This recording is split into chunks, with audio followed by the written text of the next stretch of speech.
ನಮಸ್ತೆ. 10/8/2024 ಶನಿವಾರ ದಿನ ಶುಕ್ಲ ಪಕ್ಷ, ಷಷ್ಠಿ ತಿಥಿ ಇದೆ. ಬೆಳಗ್ಗೆಯಿಂದ ರಾತ್ರಿ ಅಂದರೆ ಬೆಳಗಿನ ಜಾವ 5:45:19 ಆ ನಂತರ ಸಪ್ತಮಿ. ಹಂಗೆ ಶ್ರವಣ ವ್ರತವನ್ನು ಆಚರಿಸಬಹುದು. ಇವತ್ತಿನ ನಕ್ಷತ್ರ ಚಿತ್ತಾ ನಕ್ಷತ್ರ. ಬೆಳಗ್ಗೆಯಿಂದ ರಾತ್ರಿ ಅಂದರೆ ಬೆಳಗಿನ ಜಾವ 5:48:35 ಹೆಚ್ಚು ಕಮ್ಮಿ ಷಷ್ಠಿ ತಿಥಿಯು ಚಿತ್ತಾ ನಕ್ಷತ್ರವು ಏಕಕಾಲದಲ್ಲಿದೆ. ಒಂದು 3 ನಿಮಿಷ ಎಕ್ಸ್ಟ್ರಾ ಆಗಿದೆ ಚಿತ್ತಾ ನಕ್ಷತ್ರ. ಒಂದು ಕಡೆ ಮರಣ ಚಂಚಲ, ನಾವು ಎಂದಿನಂತೆ ಹೇಳ್ತಾ ಬಂದಿದ್ದೀವಿ. ಕೆಲವರೆಲ್ಲ ಅದನ್ನು ಕನ್ಫ್ಯೂಸ್ ಮಾಡಿಕೊಂಡ್ರಂತೆ. ಮರಣ ಚಂಚಲ ಅಂತಂದರೆ ದಿನ ಪೂರ್ತಿ ಅಶುಭ ದಿನವೇ.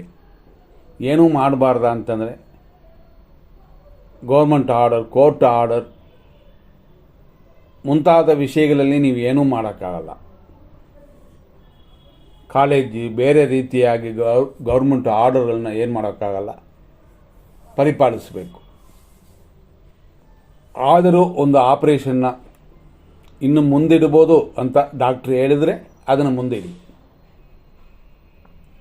ಇಲ್ಲವಾದರೆ ಎಮರ್ಜೆನ್ಸಿ ಇರುವ ದಿನಗಳಲ್ಲಿ ನಾವು ಅದರಲ್ಲಿ ಕೊಟ್ಟಿರ್ತೀವಿ. ಒಳ್ಳೆಯ ದಿನ ಅಂತ 100% ಕೆಟ್ಟದು ಅಂತ, 100% ಒಳ್ಳೆಯದು ಅಂತ ಎಲ್ಲ ರೀತಿಯಲ್ಲಿ ಕೊಟ್ಟಿರ್ತೀವಿ. ಅದರಲ್ಲಿ 100% ಒಳ್ಳೆಯದು ಅಂತ ಹೇಳುವ ಸಮಯಗಳಲ್ಲಿ ಅದನ್ನು ಸೆಲೆಕ್ಟ್ ಮಾಡಿಕೊಂಡು ನೀವು ಮಾಡ್ಬೋದು.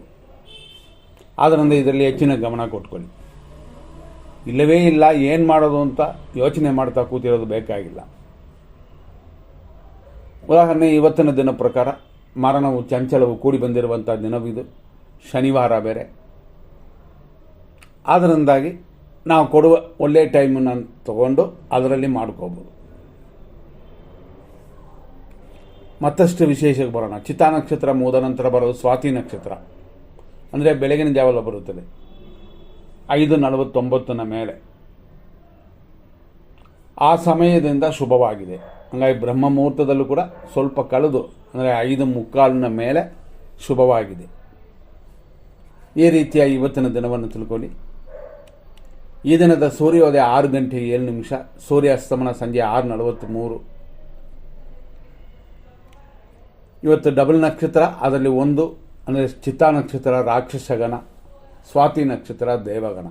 ಅದರಲ್ಲೂ ಮಹಾನಕ್ಷತ್ರ ಸ್ವಾತಿ. ಇವತ್ತಿನ ರಾಶಿ ಪ್ರಕಾರ ತುಲಾ ರಾಶಿ ಇದೆ, ಕನ್ಯಾ ರಾಶಿಯೂ ಇದೆ. ಕನ್ಯಾ ರಾಶಿ ಸಂಜೆ 4:18 ಆ ನಂತರ ತುಲಾ ರಾಶಿ ಬರುತ್ತೆ. ಇವತ್ತು ನಕ್ಷತ್ರ ಪಾದಗಳನ್ನು ನೋಡಿದ್ರೆ ಬೆಳಿಗ್ಗೆ 6:07 9:31 ಚಿತ್ತಾ ನಕ್ಷತ್ರ 1ನೇ ಪಾದ ಕನ್ಯಾ ರಾಶಿ. ಆನಂತರ ಸಂಜೆ 4:18 ಚಿತ್ತಾ ನಕ್ಷತ್ರ 2ನೇ ಪಾದ ಕನ್ಯಾ ರಾಶಿ. ಇಷ್ಟಕ್ಕೆ ಕನ್ಯಾ ರಾಶಿ ಮುಗಿತವೆ. ಆನಂತರ ತುಲಾ ರಾಶಿ ಸ್ಟಾರ್ಟ್ ಆಗುತ್ತೆ. ಚಿತ್ತಾ ನಕ್ಷತ್ರ 3ನೇ ಪಾದ ಸಂಜೆ 4:18 ರಾತ್ರಿ 11:04. ಆಮೇಲೆ ಚಿತ್ತಾ ನಕ್ಷತ್ರ 4ನೇ ಪಾದ ಪ್ರಾರಂಭವಾಗಿ ಬೆಳಗಿನ ಜಾವ 5:49 ಚಿತ್ತಾ ನಕ್ಷತ್ರ 4ನೇ ಪಾದ. ಇಷ್ಟಕ್ಕೆ ಚಿತ್ತಾ ನಕ್ಷತ್ರವೇ ಮುಗೀತದೆ. ಆನಂತರ ಸ್ವಾತಿ ನಕ್ಷತ್ರ ಸ್ಟಾರ್ಟ್, ಅಂದರೆ 5:49 ಮೇಲೆ ಹಿಂಗಂತ ಲೆಕ್ಕಕ್ಕೆ ಇಟ್ಕೊಳ್ಳಿ. ಮತ್ತು ನಾಳೆನೂ ಇದೇ ಸ್ವಾತಿ ನಕ್ಷತ್ರ ಇರುತ್ತದೆ.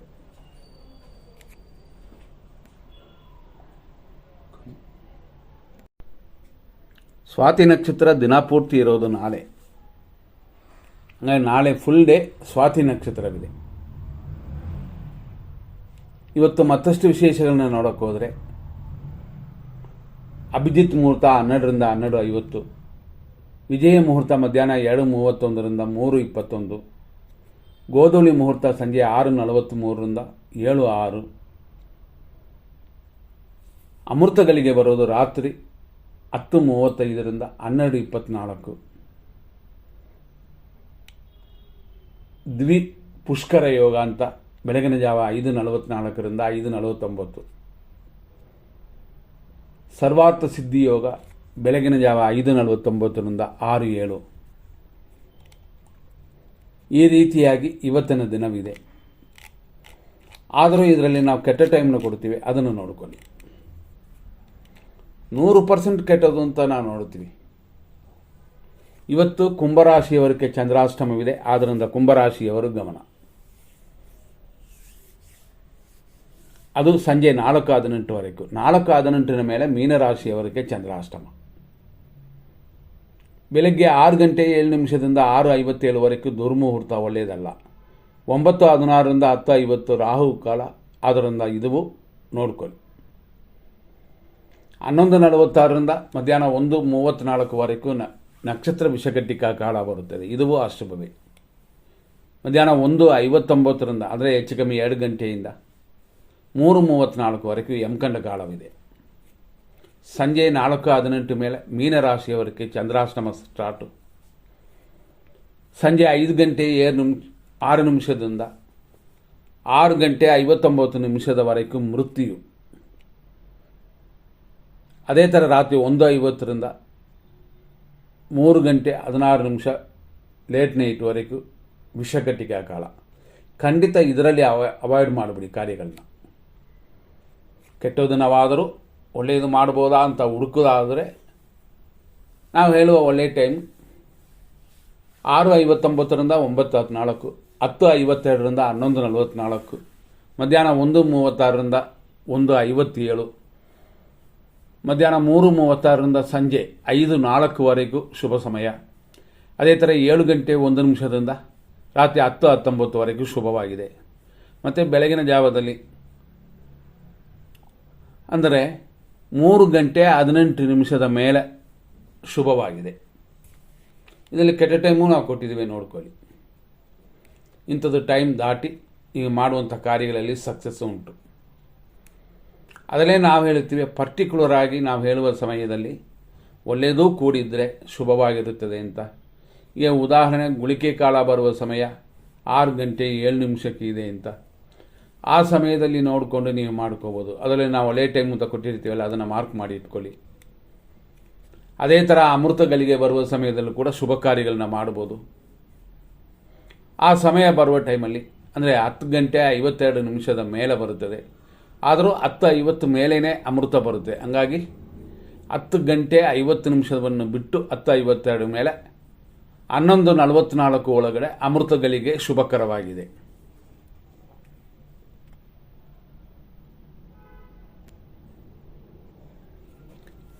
ಈ ರೀತಿ ನೋಡ್ಕೊಂಡು ನಿಮ್ಮ ಕಾರ್ಯಗಳನ್ನ ಮಾಡ್ಬೋದು. ಈಗ ನಾವು ನೋಡುವಂಥದ್ದು ತಾರಾ ಮತ್ತು ಚಂದ್ರಬಲ. ಇವತ್ತು ಚಿತ್ತಾ ನಕ್ಷತ್ರ ಎಲ್ಲ ಪಾದಗಳು ಇವತ್ತಿದೆ. ಆನಂತರ ಸ್ವಾತಿ ನಕ್ಷತ್ರವೂ ಬರುತ್ತದೆ. ಅಶ್ವಿನಿ ನಕ್ಷತ್ರ ಮೇಷರಾಶಿಯಲ್ಲಿ ಹುಟ್ಟಿದವರಿಗೆ ಇವತ್ತಿನ ದಿನ ಪ್ರಕಾರ ಪ್ರತ್ಯೇಕ ತಾರೆ ಇದೆ. ಇದು ಸಂಜೆಯವರೆಗೂ, ಆದ್ದರಿಂದ ಶುಭವಾಗಿಲ್ಲ. ಹಂಗಾಗಿ ಇವತ್ತಿನ ದಿನ ನಿಮಗೆ ಅನುಕೂಲಕರವಾಗಿಲ್ಲ. ಸ್ವಾತಿ ನಕ್ಷತ್ರ ಬರೋದು ಲೇಟು, ಅಂದರೆ ಬೆಳಗಿನ ಜಾವ. ಹಂಗಾಗಿ ಬೆಳಗಿನ ಜಾವದ ಮೇಲೆ ನಿಮಗೆ ಶುಭವಾಗಿದೆ. ಭರಣಿ ನಕ್ಷತ್ರ ಮೇಷರಾಶಿಯವರಿಗೆ ಇವತ್ತಿನ ದಿನ ಪ್ರಕಾರ ಕ್ಷೇಮವು ಸುಖವೂ ಉಂಟು. ಕೃತಿಕಾ ನಕ್ಷತ್ರ ಮೇಷರಾಶಿ 1ನೇ ಪಾದದವರಿಗೆ ವಿಪತ್ತಿದೆ, ಆದ್ದರಿಂದ ಹುಷಾರಾಗಿರಬೇಕು. ಕೃತಿಕಾ ನಕ್ಷತ್ರ ವೃಷಭ ರಾಶಿಯವರಿಗೆ ಇವತ್ತಿನ ದಿನ ಅದೇ ರೀತಿಯಲ್ಲೇ ಇದೆ, ಆದ್ದರಿಂದ ಎಚ್ಚರ. ಕೃತಿಕಾ ನಕ್ಷತ್ರದವರು 2 ರಾಶಿನವರು ಅಂದರೆ ಮೇಷ ಮತ್ತು ವೃಷಭ ರಾಶಿನವರು ಗಮನ. ರೋಹಿಣಿ ನಕ್ಷತ್ರ ವೃಷಭ ರಾಶಿಯವರಿಗೆ ಖಂಡಿತ ಸಂಪತ್ತು ಉಂಟು, ಆದ್ದರಿಂದ ಇರೋದರಲ್ಲಿ ಶುಭ ದಿನ, ಇರೋದರಲ್ಲಿ ಶುಭ ಸಮಯ ಅಂತ ಸೆಲೆಕ್ಟ್ ಮಾಡಿ. ಇದು ಎಮರ್ಜೆನ್ಸಿಗೆ ಮಾತ್ರನೇ.